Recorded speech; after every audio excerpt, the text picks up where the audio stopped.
जय हिंद देशवासियों। कई लोग कहते हैं आदरणीय मोदी जी ने देश को बर्बाद कर दिया। मैं भी कहता हूं आदरणीय मोदी जी ने देश को बर्बादी के कगार पे लाके खड़ा कर दिया। लेकिन ये एक बहुत ही छोटा सच है, सच्चाई बहुत बड़ी है। देश को अगर किसी ने बर्बाद किया है वो देश के 4 स्तंभ है, और उन स्तंभ को आप भी जानते होंगे। अगर इन देश के 4 स्तंभ ने ईमानदारी से, देश प्रेम भाव से, सच्चे मन से कार्य किया होता तो आज देश के कगार पर मोदी जी लाके खड़ा ना कर सकते। देश के 4 स्तंभ विधायिका, कार्यपालिका, न्यायपालिका और चौथा स्तंभ मीडिया। आज पूरा देश, पूरे देश की जनता इन चारों स्तंभों को भिन्न भिन्न नामों से सम्मान देने की बजाय अपमान करने का काम कर रही है, ऐसा मुझे लगता है। सच्चाई क्या है वो आप ज़्यादा जानते हो। मैं किसी को ब्लेम नहीं करता, ना करना चाहूँगा। मेरे लिए चारों स्तंभ सम्माननीय है और देश के प्रधानमंत्री आदरणीय मोदी जी तो बहुत ही सम्माननीय है। उनको भी मैं सैल्यूट दिल से, सम्मान से करता हूँ, क्योंकि मुझे भी डर लगता है कहीं ऐसा ना हो पुलिस फोर्स पे, पैरामिलिट्री फोर्स पे, देश की तीनों सेनाओं पे, देश की किसी और अन्य सरकारी संस्था पे मुझे दिन में रात में कहीं कुटवा न दे। कहीं आज तो मैं बोल भी रहा हूँ, कल मेरा शायद पता भी ना मिले और मेरी आवाज़ देश और दुनिया को सुनाई भी ना दे। डर मुझे भी लगता है।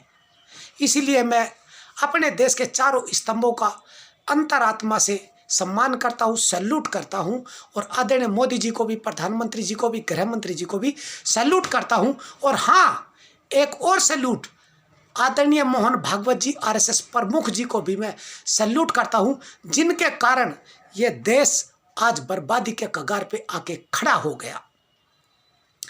आदरणीय मोदी जी ने कितने काम किए, कितने अच्छे अच्छे काम किए। नोटबंदी किया, जीएसटी किया, धारा 370 हटाई, सीएए, एनआरसी, एनपीआर लेके आए, लागू करा, किसानों के ऊपर 3 बिल ईमानदारी से थोप दिए, लेके आए।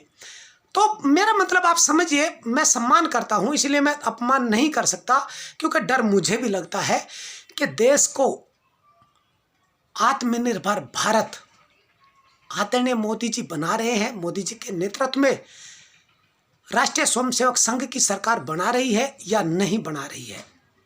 भाजपा नहीं कहूंगा मैं, भाजपा राजनीतिक दल है और आरएसएस गैर राजनीतिक दल है, लेकिन काम राजनीतिक दल से भी बड़ा करती है आरएसएस। और मोहन भागवत जी प्रधानमंत्री से भी बड़ा काम करते हैं। याद नहीं है आपको? आदरणीय मोहन भागवत जी ने, आरएसएस प्रमुख जी ने कहा था देश में 1 महीने के अंदर सेना तैयार कर सकते हैं। मुझे तो बड़ा फक्र हुआ था कि हम तो बेफालतू में देश की सेना को इतने दिन से इतनी मेहनत करवा रहे हैं, ट्रेनिंग दे रहे हैं, सब कुछ देश की सेना को परेशान कर रहे हैं। मोहन भागवत जी को सिर्फ 1 महीने का ही टाइम दे दो, जिससे कि देश की सेना वो तैयार कर दे 1 महीने में ही। देशवासियों, हम बात करते हैं आत्मनिर्भर भारत की। मोदी जी का जो सपना है, सारे सपने मोदी जी ने पूरे किए। बस एक जो सपना उनका अधूरा है, वो सपना है कि विदेशों में वो अभी तक पूरी तरीके से यात्रा नहीं कर पाए। उनके कुछ देश अभी घूमने से, पिकनिक मनाने से बचे हुए हैं। उन देशों में भी आदरणीय मोदी जी को 1-1, 2-2 बार टूर करना चाहिए, हाउडी मोदी जैसे कार्यक्रम करने चाहिए और विदेशी लोगों को अपने देश में बुला करके नमस्ते ट्रंप जैसे कार्यक्रम और भी करने और कराने चाहिए। क्योंकि देश की जनता के पास में बहुत पैसा है, अपार पैसा है, गरीबों के पास में बहुत पैसा है। याद करो नोटबंदी 4,000 रुपये के लिए 4,000 रुपये के लिए हमारे देश के बहुत बड़े एक नेता की माता जी लाइन में लग के निकाल के लाई थी। खैर चलो वो तो एक अलग बात है, उनका घरेलू मामला है, वो लेके आई थी। और एक लड़का, एक 50-55 साल का युवा लड़का, वो भी अपनी माता को उन्होंने अपनी माता को ना भेज के वो खुद लाइन में लग के पैसे लेके आता। चलो खैर भाई, इतनी बातें कहना बेकार है क्योंकि आपका भी बहुत बड़ा टाइम है। देशवासियों, बात कर रहे थे हम आत्मनिर्भर भारत की। देशवासियों, सच ईमानदारी से बताना, देश आत्मनिर्भर भारत की ओर बढ़ रहा है या देश आत्महत्या करने की ओर बढ़ाया जा रहा है? देशवासियों, याद करो आज देश की क्या हालत है। दिल्ली के दंगे, गुजरात के दंगे, प्रलयकारी 2013 की बाढ़ उत्तराखंड में, और अब फिर उत्तराखंड में भयंकर भागीरथी, ऋषि गंगा में पूरे के पूरे पहाड़ का पानी टूट के अचानक आ जाना, पुलवामा हमले में 44 जवानों का शहीद होना। मैं कहता हूं देशवासियों, मुझे नहीं लगता कि आतंकवादी हमलों में इतने लोग मरे हो जितने बिना युद्ध के, बिना लड़ाई के देश की सीमा पर देश के सैनिक शहीद हो गए। देशवासियों, आत्मनिर्भर भारत की बात फिर शुरू करते हैं। याद करो, उत्तर प्रदेश के अंदर आदरणीय मुख्यमंत्री योगी आदित्यनाथ जी बैठे हैं और सब जगह रोजगार की गंगा बह रही है। जो काम करते हैं वो फटाफट हो रहे हैं। बागपत जनपद के बड़ौत में अभी 6-7 दिन पहले एक भयंकर युद्ध लड़ा गया।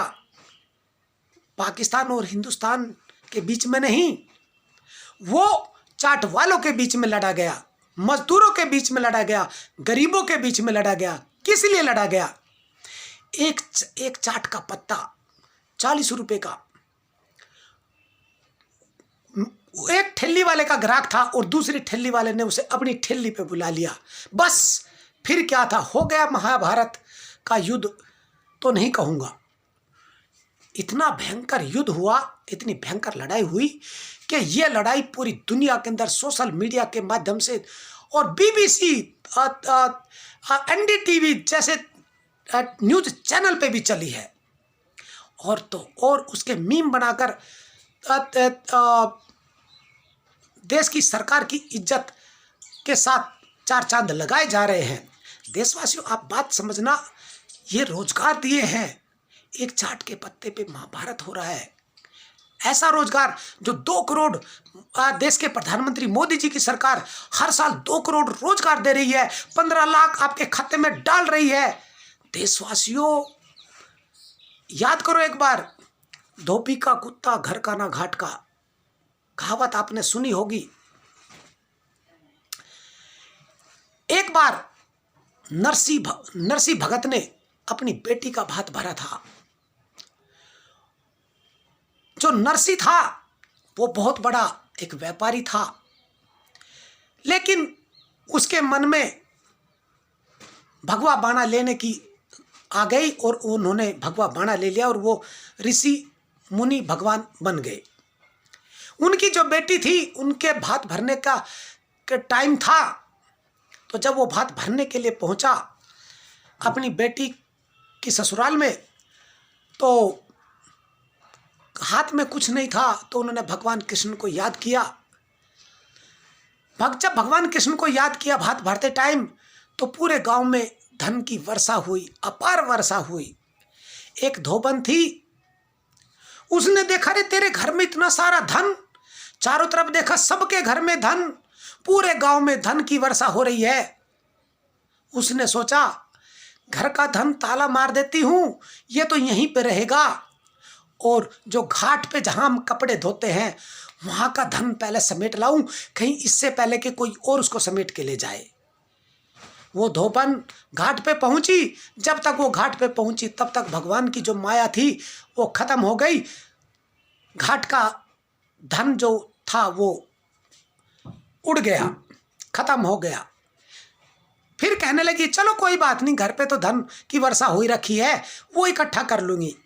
जब घर पे आई तो देखा घर का भी खत्म। तो देशवासियों, वो जो धोबन थी वो ना घाट की रही और ना घर की रही, ना उसे घाट का धन मिला और ना उसके घर का धन मिला। आज हमारे देश के लोगों की भारतीय जनता पार्टी के ऊपर भरोसा करके वो हालत हो गई।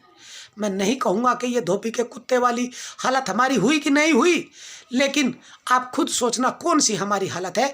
क्योंकि मेरे लिए तो देखो आप सब सम्माननीय है, मैं किसी के लिए गलत शब्द इस्तेमाल नहीं कर सकता और करना भी नहीं चाहिए, किसी को भी नहीं करना चाहिए। लेकिन खुद हमें अंतरात्मा से सोचना चाहिए कि हमारे पास में आज कितने रोजगार है।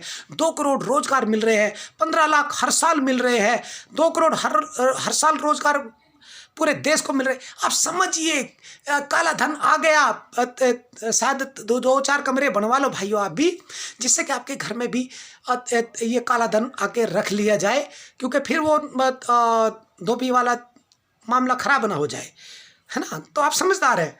तो देशवासियों, आप अंदाजा लगाइए देश को आत्मनिर्भर भारत की ओर लाया जा रहा है या आत्महत्या करने की ओर भारत को धकेला जा रहा है। आदरणीय मोदी जी भटक गए या नहीं भटके मुझे तो नहीं पता, लेकिन देशवासियों आप अंदाजा लगाओ कि आदरणीय मोदी जी ने देश को भटका दिया नहीं भटका दिया। देशवासियों, देश के 4 स्तंभ की मैं बात कर रहा था शुरुआत से, देश को 4 स्तंभ ने बर्बाद किया। न्यायपालिका एक भी 16 न्याय आज तक देश की राजनीति पर नहीं किया। पैसे खाए या नहीं खाए आप सब जानते हो, मैं नहीं कहूंगा, मैं तो सम्मान करता हूं 4 स्तंभ का। लेकिन अगर न्यायपालिका ने देश के क्रिमिनल लोगों पर चुनाव लड़ने की नकेल कसी होती तो आज देश के 80% क्रिमिनल सांसद विधायक डरे होते, कोई दंगा फसाद ना करवाते। जो एक बार सांसद बन गया, जो एक बार प्रधानमंत्री बन गया, उसे दोबारा सांसद बनने का मौका नहीं मिलना चाहिए था, प्रधानमंत्री नहीं बनना चाहिए था। अगर ये नकेल न्यायपालिका ने कसी होती, कार्यपालिका ने कसी होती, विधायिका ने कसी होती, तो आज देश की यह हालत ना होती। देश का 4था स्तंभ मीडिया, अगर देश के मीडिया ने सच्चाई गोदी मीडिया ना बना होता, ईमानदारी से मीडियागिरी करी होती, तो आज 2019 में मोदी जी की सरकार हमें देखने को ना मिलती। देशवासियों, सबसे बड़े देश के गद्दार ये 4 स्तंभ है कि नहीं है मैं नहीं कहूंगा, मेरी तरफ से तो ये चारों के चारों ईमानदार है, चारों को मैं सैल्यूट करता हूं। क्योंकि डर मुझे भी लगता है अगर मैंने कहीं इनके ऊपर उंगली उठाई तो मेरा कल पता भी नहीं मिलेगा कि कहाँ गया। हालांकि अभी भी नहीं पता चलेगा, क्योंकि हम लोग जिस तरीके से भाषा यूज करते हैं, डर तो हमें अभी भी लगता है कि मिले ना मिले। देश में मेरे जैसे लोगों को कौन पूछता है। खैर चलो, जो भी है भगवान जाने, जहाँ जहाँ जाना होगा देख लेंगे हम लोग। बस हम तो दुखी हैं इस बात के। और एक कहानी मैं व्यक्तिगत तौर पर भी बताता हूँ। हमने कितनी मेहनत करी, सारी चीज़ें मैं बताता नहीं, लेकिन फिर भी देश की 15 साल फौज में नौकरी करी, इतना सा भी दाग नहीं लगाया। सिविल में आए, इतना सा भी दाग नहीं लगाया। 8 साल रिटायरमेंट हो गया, इतना सा भी दाग नहीं लगाया। देश के लिए, समाज के लिए सेवा करने के लिए पूरी मेहनत फौज में भी करी, फौज से बाहर भी करी। लॉकडाउन में भी जिसको कोरोना हो गया, सरकार भागे ना भागे, लेकिन मैं भागने का प्रयास किया, अरे भागा। हिलवाड़ी गांव के लोग और अन्य गांव के लोग भी इसका जीता जागता उदाहरण है बागपत जनपद में। लॉकडाउन लगने से पहले 22 मार्च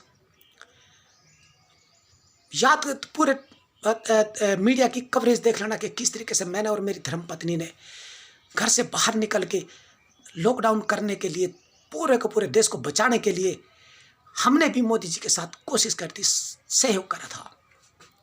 और बहुत सारी चीज़ें हैं, शरीर दान कर रखा है, हर साल में एक बार खून दान करने का भी प्रयास करते हैं। और पता नहीं कितनी चीज़ें, जब भाई वो तो आप सरकारी डिपार्टमेंट से पूछो, इतना मुझे याद नहीं रहता कि हमने क्या क्या कर दिया। तो देशवासी दुख नहीं होगा क्या हम लोगों को, जब हम देश को उठाने के लिए इतना प्रयास करते हैं और हमारे देश को खड्डे में डालने के लिए लोग चुटकियों में डाल देते हैं। आप समझिए, व्यक्तिगत तौर पे मैं अगर बात बताऊं, चलो ये तो देशभक्ति की बात आ गई है ना, अब आता मैं व्यक्तिगत तौर पे। हम लोगों ने 21 जनवरी 2021 को एसडीएम बड़ौत साहब को एक लेटर लिखा। हमने एक कार्यक्रम नृत्य व गायन प्रतियोगिता जनपद स्तरीय रखने की गांव बाजितपुर तहसील बड़ौत थाना बड़ौत में एप्लीकेशन दी। उसकी परमिशन हमें 24 फरवरी को मिली और 24 फरवरी को परमिशन मिली। 25 तारीख को कार्यक्रम था और 25 तारीख को ही वो कार्यक्रम रद्द कर दिया गया। आप समझिए देशवासियों, अंदाजा लगाइए, 25 तारीख को कार्यक्रम है हमारा, सारी तैयारियां पूरी कर ली गई, पूरे जनपद के अंदर पोस्टर बैनर सोशल मीडिया सारा कुछ हमने तैयारी कर ली गई और हमें एक चिट्ठी पकड़ा दी गई। सुबह लगभग 11 बजे मुझे चिट्ठी मिली, खैर वो तो, लेकिन फ़ोन पर मुझे सूचना एसएचओ थाना बड़ौत ने मुझे दे दी थी कि भाई तुम्हारी परमिशन रद्द हो गई, कार्यक्रम मत करना। तो देशवासियों अंदाज़ा लगाओ, 25 तारीख का कार्यक्रम, सारी तैयारी हो गई, 25 तारीख को ही आपका कार्यक्रम रद्द कर दिया जाए तो आपका जो लाखों रुपया खर्च हुआ है वो आप कहाँ से रिकवर करोगे? कहाँ से रिकवर करोगे? हम कहाँ से रिकवर करेंगे? मैं लगभग 20,000 के आसपास 22,000 के आसपास पेंशन लेता हूँ। मेरी अगर सच्ची ईमानदारी की बात करूँ तो जितनी भी मेरी पेंशन है वो उसमें आधे से ज़्यादा पेंशन तो समाज सेवा के ऊपर ही खर्च हो जाती है, क्योंकि जो मैंने अखबार चलाया हुआ है उसमें कहीं से एक पैसे का भी एडवर्टाइजमेंट का खर्चा नहीं आता। एनजीओ चला रखा, उसका भी अकाउंट सीज पड़ा हुआ है, क्योंकि जब तक हमें सरकार से मान्यता तो मिल गई बड़ी मुश्किल से, अरविंद केजरीवाल जब मुख्यमंत्री बने थे तब उनकी धमकी दे के आया था, तब मुझे ये परमिशन मुझे मिल गई थी।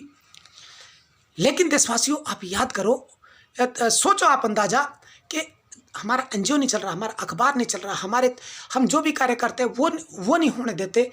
हम जितना भी मजदूरी इधर उधर से पैसा कमाए वही पैसा हम समाज सेवा राजनीति ऐसा वैसा खर्च करते रहते हैं देश के लिए समाज के लिए। वो ये रिकॉर्ड है सरकारी रिकॉर्डों में, ये मैं ऐसे नहीं, मैं बम नहीं मारता बिल्कुल भी। तो देशवासियों आप अंदाज़ा लगाओ कि हमारा तो जो हमने कार्यक्रम रखा लाखों रुपया 25, 26, 27 नृत्य गायन प्रतियोगिता के लिए जो हमने खर्च किया वो हमारा सारा का सारा डूब गया, एक झटके में डूब गया, एक छोटे से लेटर के ऊपर। अब ये बताओ देशवासियों, ये जो कदम है, इस प्रकार के जो सरकार के कदम है, भाजपा सरकार के कदम है, मैं तो भाजपा सरकार पे ही उंगली उठाऊंगा। भाई देखो सरकार इनकी है, जिम्मेदार उत्तर प्रदेश में भी भाजपा की यही है और केंद्र में मोदी जी ये भी भाजपा की है, तो अंदाजा लगो तो उंगली तो इन्हीं पे उठेगी। आखिर देश में ऐसा क्या हो रहा है कि कोई भी आदमी जो देश को, समाज को, देश के युवाओं को, देश के बच्चों को रोजगार देने का प्रयास करे, उसको रोजगार भी नहीं देने देते, उसकी जो मेहनत होती है उसको भी चंद सेकंड में जीरो कर देते हैं। देशवासियों, देश को आत्मनिर्भर भारत करने की ओर नहीं, देश को आत्महत्या करने की ओर धकेला जा रहा है। अभी भी समय है देशवासियों, बचा लीजिए। बंगाल के लोगों, गुजरात के लोगों के जैसे बहकावे में मत आना। मुझे नहीं पता कि वहाँ के लोग मोदी जी के बहकावे में है या चंगुल में है, लेकिन जैसे गुजरात में मुझे पता चला कि गुजरात में मोदी जी का परचम फहर गया है वापस चुनाव में, इस तरीके से बंगाल में भाजपा को हराइए। पंजाब में जैसे हराया, पूरे देश में हराना जरूरी है। अगर भाजपा को नहीं हराया तो वो दिन दूर नहीं कि जिस दिन हम अपाहिज होंगे और हमें लोग सिर्फ रोटी देंगे और हम सिर्फ उनकी तरफ रोटी खाने की आस रखेंगे, मेहनत करने की और आस नहीं रखेंगे। दुख इस बात का होता है कि आज हम मेहनत करने वाले लोग, मेहनत करने वाले युवा आज मजबूर है घर खाली बैठे मोबाइल में सेल्फी खेल रहे, कमेंट खेल रहे, ट्विटर फेसबुक व्हाट्सएप खेल रहे हैं। आज एक भी मैन्युफैक्चर का काम हम लोग नहीं कर पा रहे। मेरी धागा लगाने की फैक्ट्री जीएसटी के कारण वो बंद हुई। आपको क्या बताए देशवासियों, देश को आत्मनिर्भर भारत की ओर नहीं, आत्महत्या करने की ओर धकेला जा रहा है। नाम सुभाष चंद्र कश्यप, पूर्व सांसद प्रत्याशी बागपत लोकसभा 2014 निर्दलीय, मोबाइल नंबर 9837749557। 27 फरवरी 2021 को आपसे ये निवेदन करता है कि भाजपा को हराने का काम करिए पूरे देश में। अगर आज भाजपा को नहीं हराओगे तो कल शायद हम भी ना बचे।